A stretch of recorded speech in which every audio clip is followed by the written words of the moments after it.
Hey there. Some of you, well, let me start at the beginning. That's usually the best place to start. I learned that over my 75 years. I want to talk to you about ethical issues, and this is going to be short and sweet and right to the point because this is simple.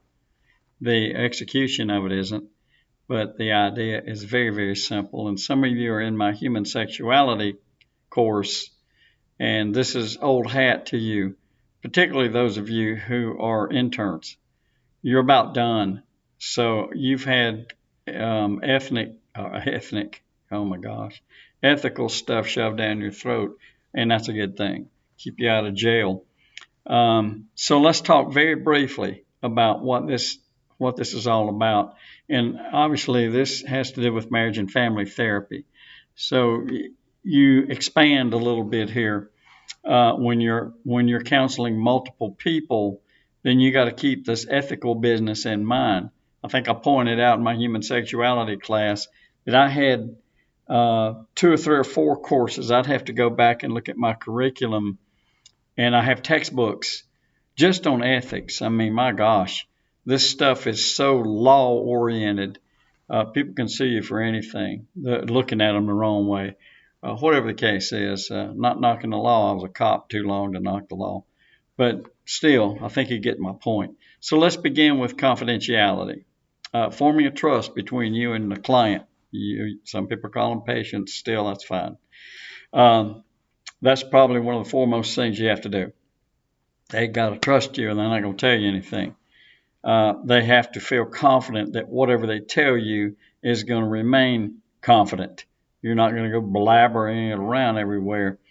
When you obtain information in a therapy setting, in a therapeutic relationship, if you're discussing it with others, it should be for professional purposes.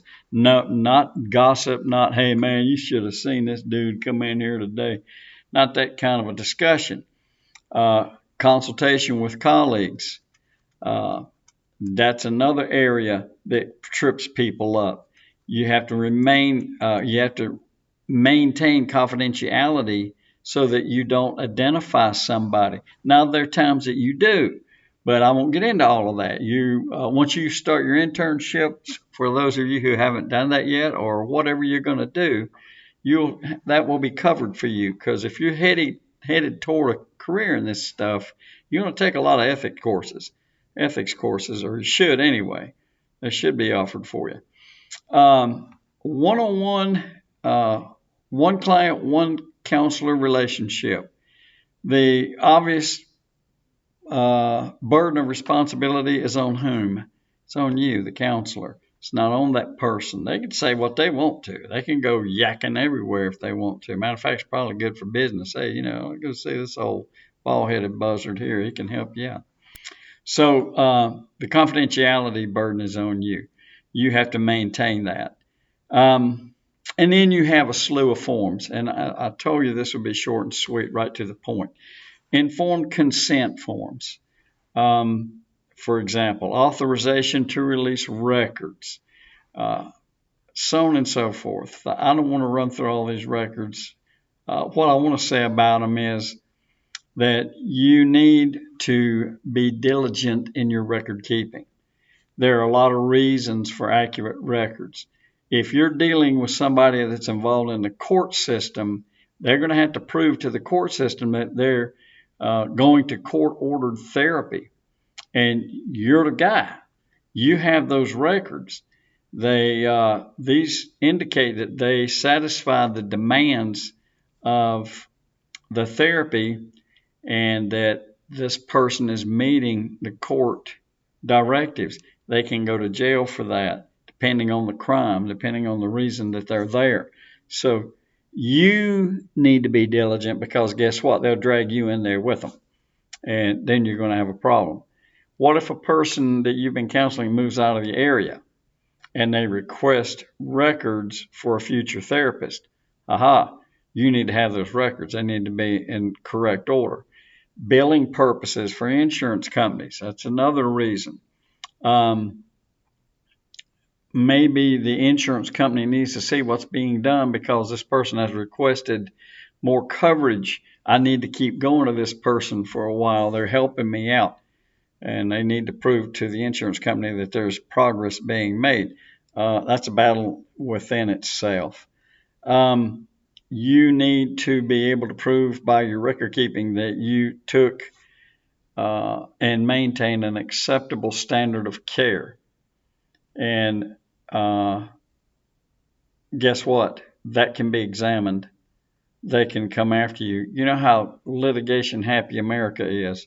Anything that they can find to cause you to be sued for malpractice, they'll look for it. Get you some good malpractice insurance, by the way. Be detailed in your record keeping.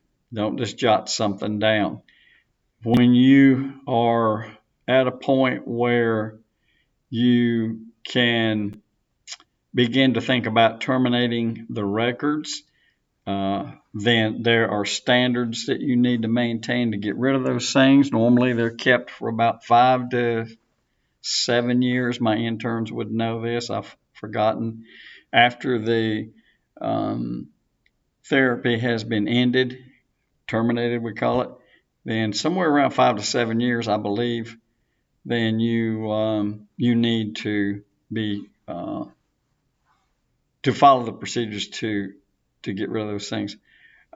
Sometimes you're not allowed to, depending on what the case is, if it's a court case.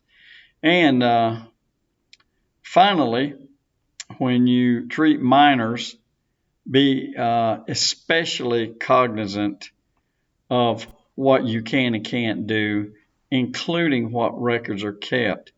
Consent usually is going to be on the part of the parent or legal guardians. So make sure that when you begin treatment, you got all of those records in order. Those are ethical things. So don't get tripped up by those things, because they'll rear up and bite you. All right. Hope I scared you, because that's what I wanted to do. It's tough business. All right. Take it easy. See ya.